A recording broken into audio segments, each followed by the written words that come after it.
Buenas noches, Mela, porque eh, vamos a dar inicio a la tercera clase de este módulo, eh, la parte de seguridad e higiene industrial. Eh, Esto es toda una ciencia, tiene por objetivo la seguridad industrial, es mantener unos niveles elevados de calidad de vida dentro del ambiente laboral, garantizando la seguridad y la vida misma del personal que ahí trabaja. Elementos interactuantes entre los accidentes de trabajo. Elementos esenciales de un accidente de trabajo: ocurrencia de un suceso repentino que ocurra por causa u ocasión del trabajo, que produce una lesión orgánica, una perturbación funcional, una invalidez o la muerte. Indicadores para el desempeño de la seguridad industrial.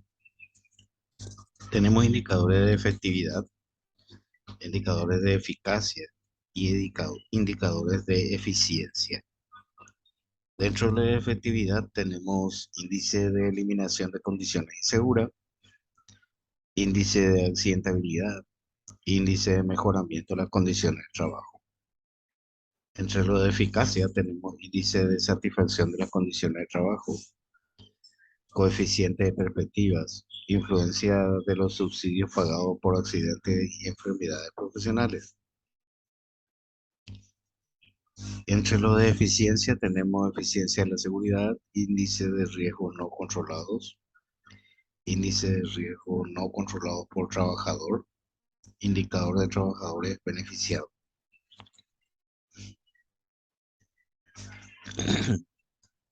Control de los factores de riesgo. Los mismos deben ser controlados primordialmente en su fuente. De no ser posible controlarlo en la fuente, podemos controlarlo en el medio con la famosa medida colectiva. Y ya de última, cuando no podamos colocar ni medidas de ingeniería ni medidas de protección colectiva, se procede al uso de elementos de protección personal como última barrera de protección para el trabajador. Control de los factores de riesgo. Eh, Tenemos acá en tres columnas. Una de ellas es el asunto, eh, cuál sería la visión de seguridad y cuál sería la visión de la higiene. ¿Mm? En objetivos dice, para seguridad es prevenir accidentes de trabajo. Para la higiene es prevenir enfermedades profesionales. En agente, para seguridad tiene que ser evidente y para higiene puede estar oculto. La palabra huésped significa para seguridad pasivo y para higiene significa activo. Tiempo para seguridad es inmediato. ¿Por qué? Porque seguridad piensa solamente en accidentes de trabajo. Sin embargo, higiene piensa en modo retardado, o sea que va a afectarle al trabajador en un determinado lapso de tiempo. No todas las veces es inmediato. En efecto, seguridad piensa en agudo, o sea, la exposición del momento, y la higiene piensa en crónico, o sea, de a largo plazo. La evaluación para seguridad es cualitativa y para higiene es cuantitativa. Tecnología para seguridad es sencilla y para la higiene es compleja.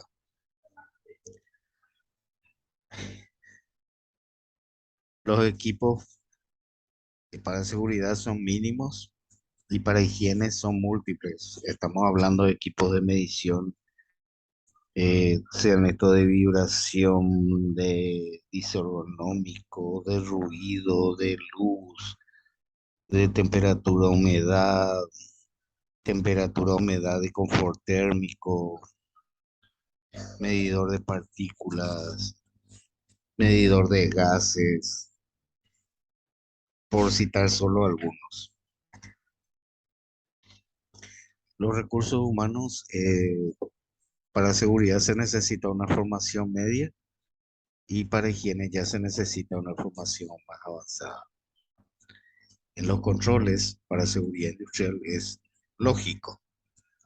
En higiene no, en higiene es tecnológico, debido a los sensores, la colocación de distintos tipos de sensores en distintas áreas sensibles de la línea de producción. Los costos del control para seguridad es medio y en higiene es alto. ¿Por qué? Por la tecnología que se utiliza.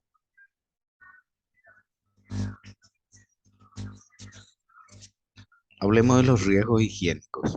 Riesgos higiénicos son ruido, eh, químicos, biológicos, ergonómicos, psicosociales. Los físicos son ruido, iluminación, vibración, temperatura, radiación. ¿Mm? El ruido, fenómeno mecánico de carácter ondulatorio que se origina al oscilar partículas de un cuerpo físico que se propaga en un medio elástico, agua, aire o sólido, y es capaz de producir una sensación auditiva. Ruido puede producir lesiones en el oído, generado por sistemas de transmisión de fuerza, partes móviles de equipo o por falta de mantenimiento. ¿Cómo se hace la medición? La medición se hace a través de un sonómetro, si es un ruido de un momento determinado. Sin embargo, si se desea determinar el nivel de exposición del ruido,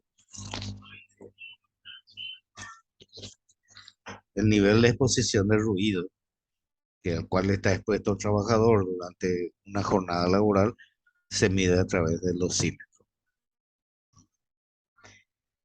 ¿Qué puede causar? A corto plazo puede causar una desviación temporal del umbral auditivo, con dificultad para escuchar conversaciones. A mediano plazo puede causar la desviación permanente del umbral por lesión de las células ciliadas neurosensoriales llamada hipoacusia.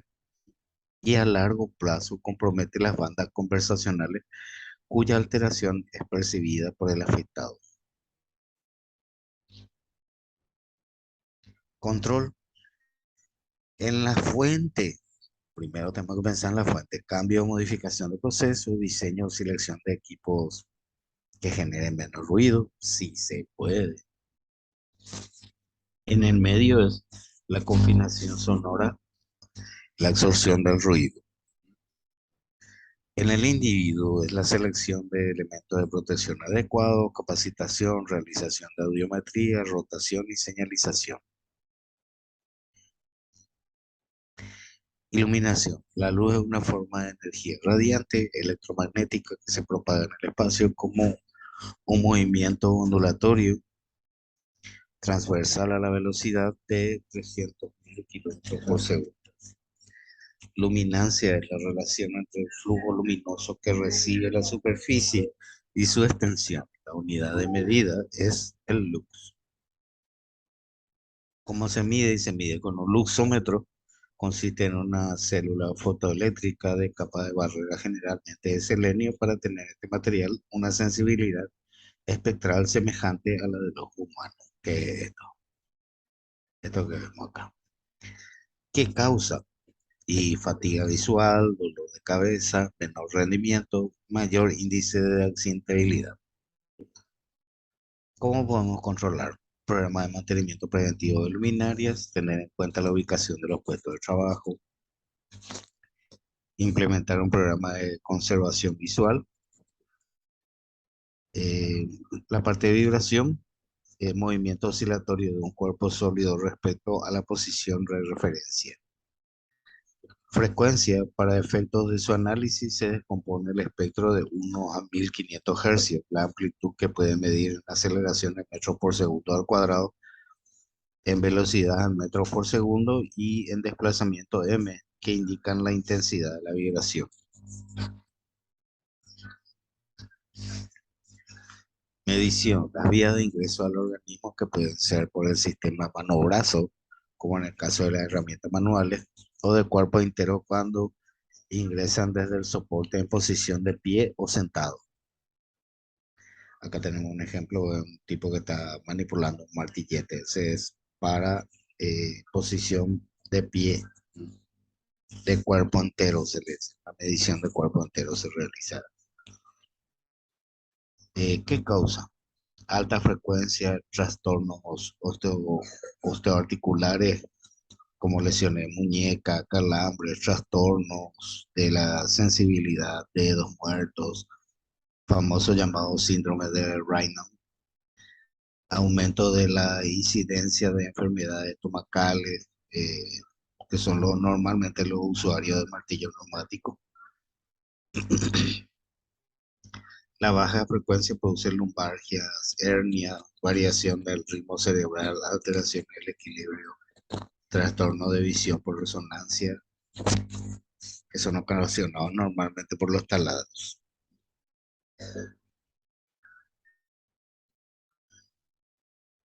¿Cómo controlamos? Evitando la generación de vibraciones ocasionadas por desgaste de superficie, holgura de rodamiento desgastado o averiado. En el medio de instalar plataformas o sistemas amortiguantes. En el individuo, reducción de tiempo de exposición o pausas aplicadas, uso de guantes, cinturones, plantillas de calzado y muñequeras antivibración.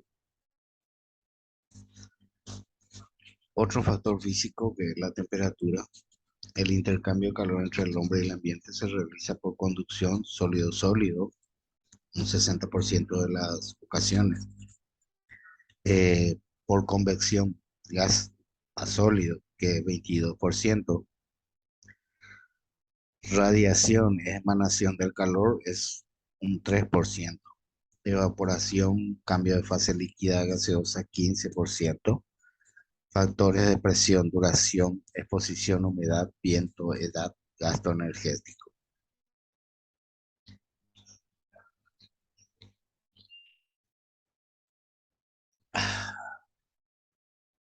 Medición, se utiliza un termómetro al cual los resultados de evaluaciones se combinan los índices de estrés por calor, índice de temperatura del globo, temperatura de bulbo seco y temperatura de bulbo húmedo.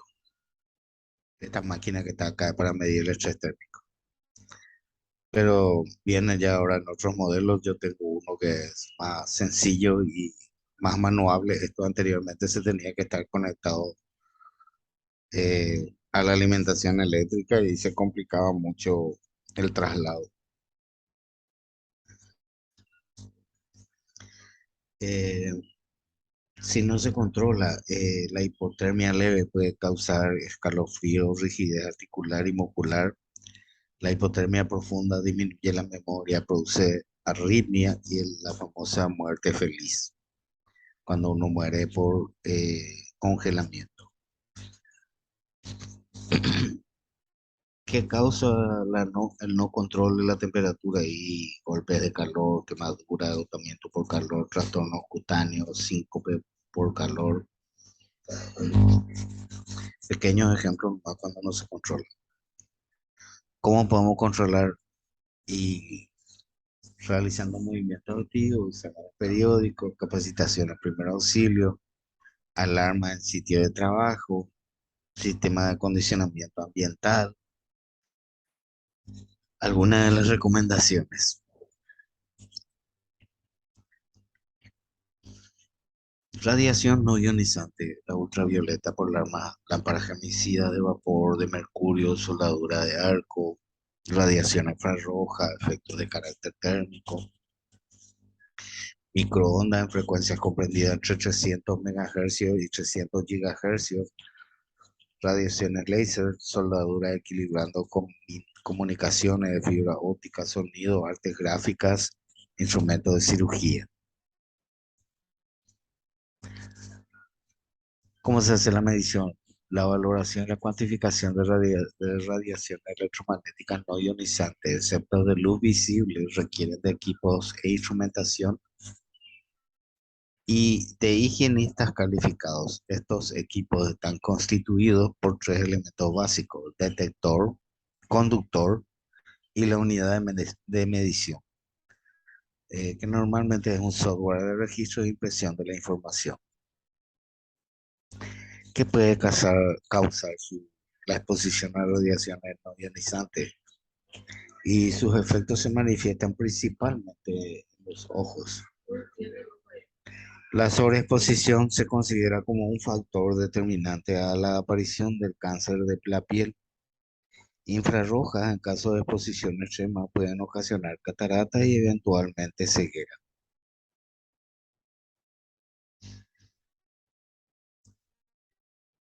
Microondas y radiofrecuencia, por ser generadores de calor, los órganos más afectados son los menos vascularizados, ya que tienen dificultades para liberar el calor, como el ojo y los testículos.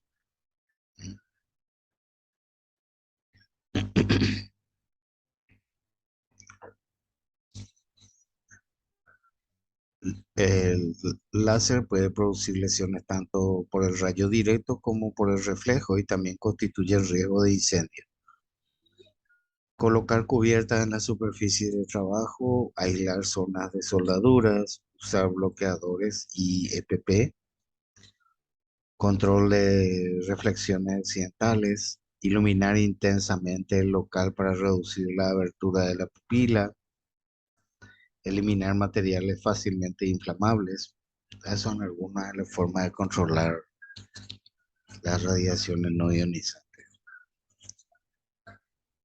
Los ergonómicos son todos aquellos objetos puestos de trabajo y de trabajo y herramientas que por el peso, tamaño, forma o diseño tienen el potencial de producir fatiga física o lesiones osteomusculares por obligar al trabajador a realizar sobreesfuerzo y postura inadecuada. Por ejemplo, estar frente a la computadora durante largos periodos. Se recomienda normalmente cada 2 horas. Levantarse o hacer la famosa pausa activa por lo menos 2 veces cada 2 horas. Una pausa que puede ser una simple caminata, puede ser irse al baño, ir a hidratarse y luego volver a sentarse. ¿Por qué? Porque le produce carga estática. También tiene una carga dinámica que poco, nada, pero tiene. Se complica mucho eso, la postura ergonómica.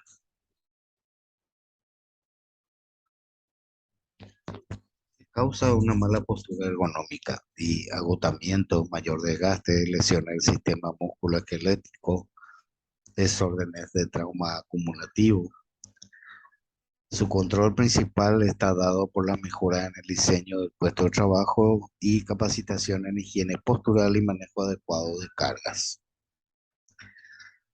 Psicosociales se refiere a la interacción en los aspectos propios de las personas, como edad, patrimonio genético, estructura psicológica, historia, vida familiar, cultura, con las modalidades de gestión administrativa y demás aspectos organizacionales inherentes al tipo de proceso productivo.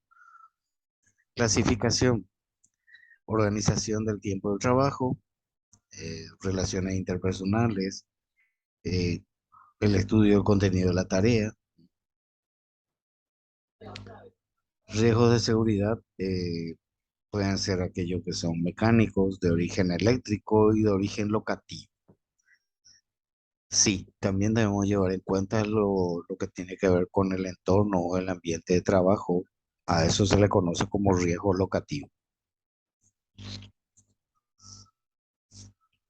Elementos de protección personal, ¿para qué son y para qué sirven? Son elementos diseñados para proteger o aislar las diferentes partes del cuerpo humano de los diferentes riesgos que en su entorno laboral o general puedan generar un daño, accidente o enfermedad.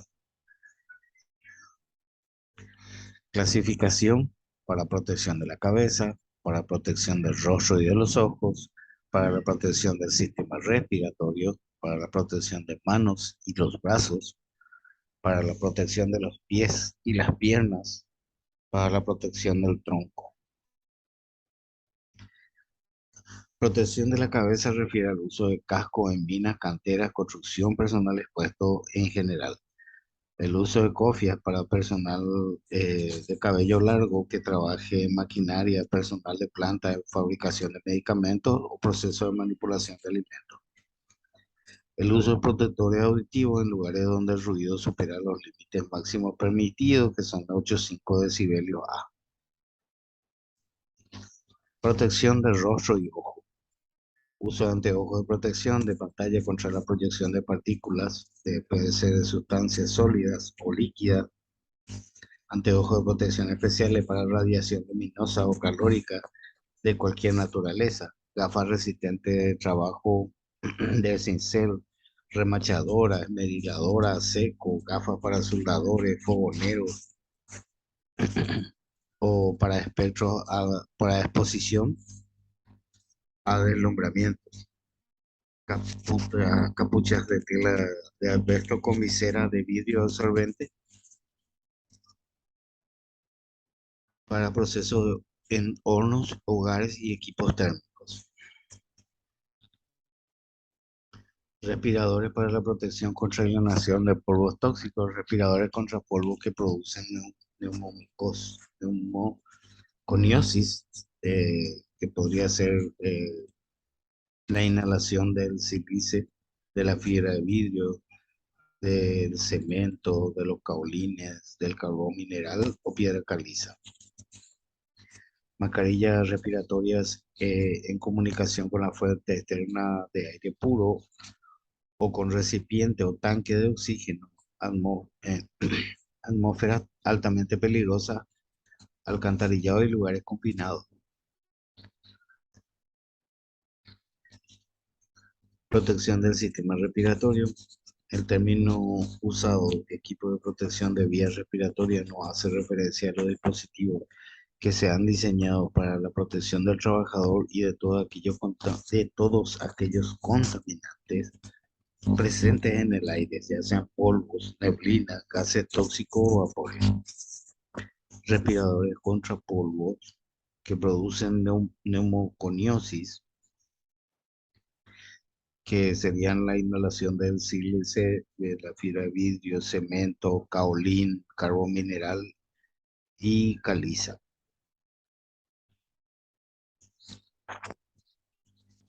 Protección de brazos y manos. Uso de guantes de malla de acero inoxidable para trabajo de corte y deshuesado de carne y pescado. Uso de guantes de cuero para soldadura eléctrica y autógena. Uso de guantes dieléctricos para electricistas. Guantes de vinilo, caucho y neopreno para ácidos y sustancias alcalinas. Protección de los pies y las piernas. Uso de calzado dieléctrico para electricistas. Botas de caucho de caña alta y mediana para trabajadores de lugares húmedos o líquidos corrosivos. Protectores de canilla. Manejo de hacha, azuela o herramientas similares. Calzado con puntera de acero y suela de acero para clavos salientes o en obras de construcción. Protección de tronco, se utiliza mandiles. Hay mandiles cortos y mandiles largos.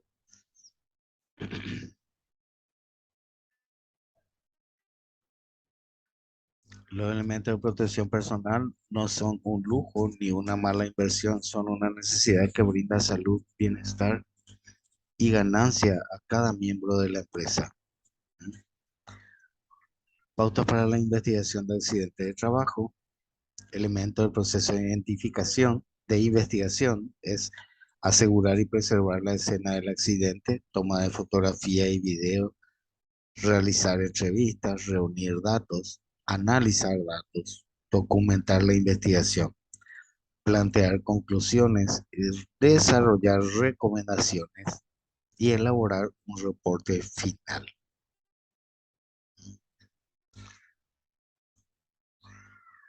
Pautas para investigación de accidentes de trabajo, principio de análisis. Si analizamos el efecto físico de los accidentes, probablemente no encontraremos todas las causas básicas. Si analizamos el error humano, encontraremos otras causas. Culpar al personal y aún no se encontraron las causas básicas. Al analizar los sistemas que permitieron que el accidente ocurriera, estaremos frente a las causas básicas fundamentales. Es lo que yo siempre le digo. para seguridad industrial, nosotros no buscamos el culpable, nosotros buscamos la raíz del problema para que este no vuelva a suceder. Y normalmente un buen ejercicio es hacer los cinco por qué. ¿Por qué pasó? Y por qué tal cosa, tal cosa, tal cosa. Y por qué eso no se controló y por qué tal cosa, tal cosa, tal cosa. Son 5 veces que voy a preguntar por qué y normalmente antes del cuarto voy a llegar a la causa raíz.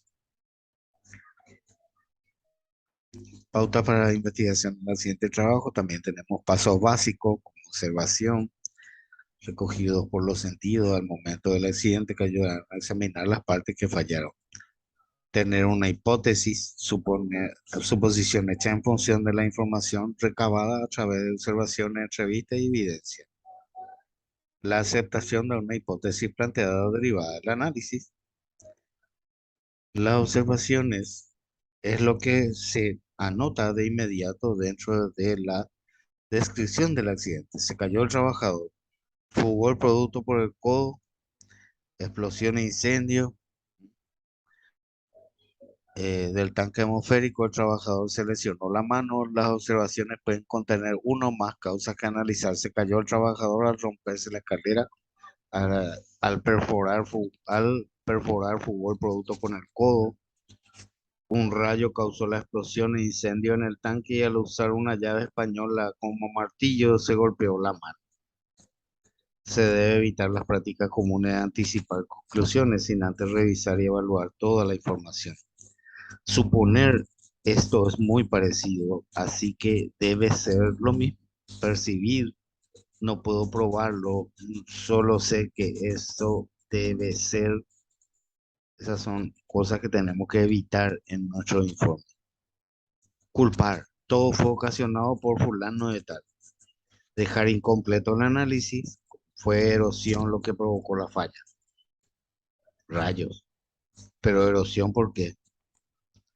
Por líquido, por sal, por tierra. ¿Por qué fue lo que se erosionó material? La parte de higiene industrial. El objetivo de la higiene industrial son los factores, el estudio de los factores de riesgo típico de higiene, límite de exposición para contaminantes en el ambiente de trabajo, indicadores para el desempeño de la higiene industrial. Medicina ocupacional, es diagnóstico de las condiciones de la salud laboral, funciones básicas de los departamentos de medicina laboral en las empresas, condiciones mínimas para la efectividad en el cumplimiento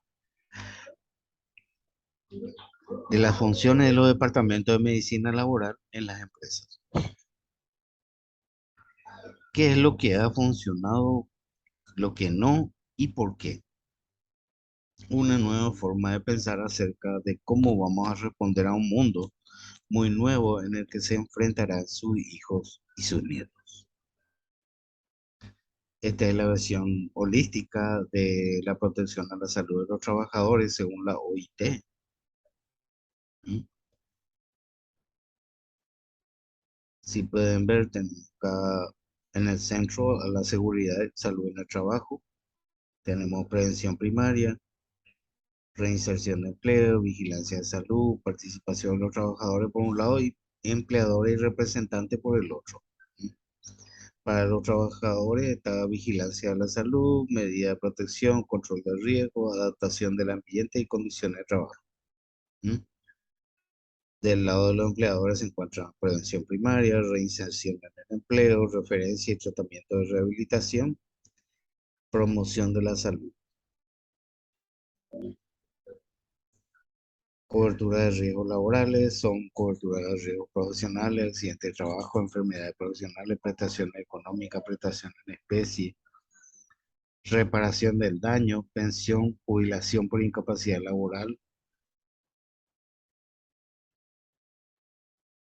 El Reglamento General Técnico de Seguridad y Higiene en Medicina del Trabajo. Decreto 14.390/92 por el cual se aprueba el Reglamento General Técnico de Seguridad y Higiene del Trabajo en fecha 28 de julio de 1992. 1. La norma de seguridad, infraestructura e higiene industrial. Después tenemos los EPIs, la medicina del trabajo, a través de un buen programa de salud ocupacional y el primer auxilio. Los trabajadores, 150 trabajadores a más, el Servicio Interno de Seguridad, higiene y medicina en el trabajo deben tener fijos. Menos de 150 trabajadores son servicios externos de seguridad, higiene y medicina en el trabajo. Y Comité Interno de Prevención de Accidentes, o sea, CIPA, es a partir de 100 trabajadores. Acá tenemos un ejemplo de método español. Probabilidad o consecuencias son los dos factores cuyo producto determina el riesgo, que se define como el conjunto de daños esperados por unidad de tiempo. La probabilidad y las consecuencias deben necesariamente ser cuantificadas para valorar de una manera objetiva el riesgo.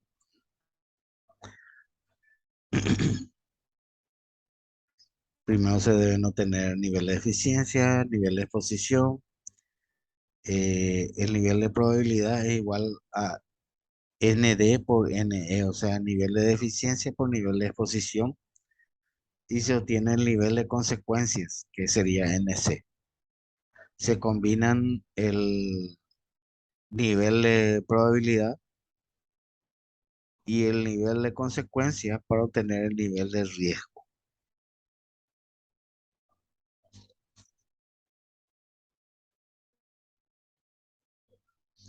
Enfermedades desglosadas según sus agentes, enfermedades clasificadas según el aparato o sistema afectado, cáncer profesional y otras enfermedades. Todo está previsto en nuestra legislación. Enfermedades causadas por agentes biológicos pueden ser brucelosis, virus de hepatitis, virus de inmunodeficiencia adquirida, tétano, tuberculosis, síndromes tóxicos inflamatorios asociados con contaminantes bacterianos, anthrax, leptospirosis.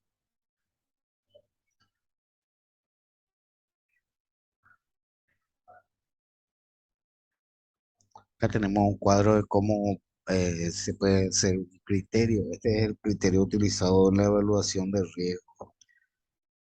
Y este cuadro nos indica las consecuencias versus las probabilidades. En probabilidad tenemos improbable, probable o altamente probable. Y en la parte de consecuencia tenemos leve, moderado y grave.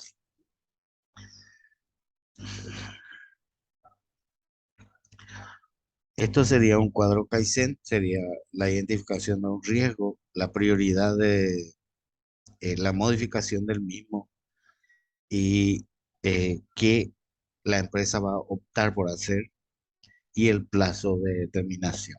¿Mm?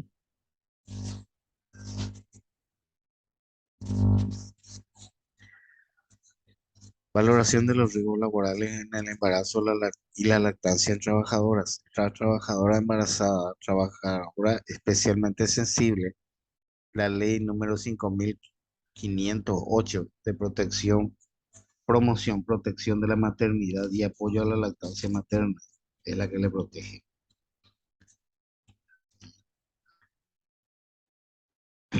Las enfermedades masivas no señalan acaso funciones, disfunciones de una sociedad. Uno puede culpar a las condiciones atmosféricas o cósmicas u otras similares, pero estas por sí solas no producen jamás epidemias. La historia de las epidemias artificiales es por eso una historia de las perturbaciones de la cultura humana. Aquellos cambios que nos anuncian con señales gigantes el giro de la cultura hacia nuevas direcciones. Las epidemias se asemejan a grandes señales de advertencias en las cuales el verdadero hombre de Estado puede entender la evolución de su país ha sido perturbada hasta el punto que ni siquiera la política más miope puede ignorar. Eso lo dijo Rudolf Virchow.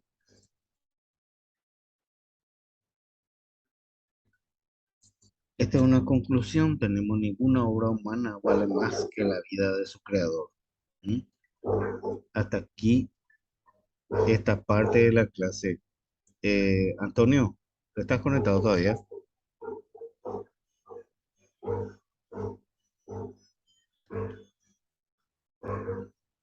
Antonio, ¿me escuchas?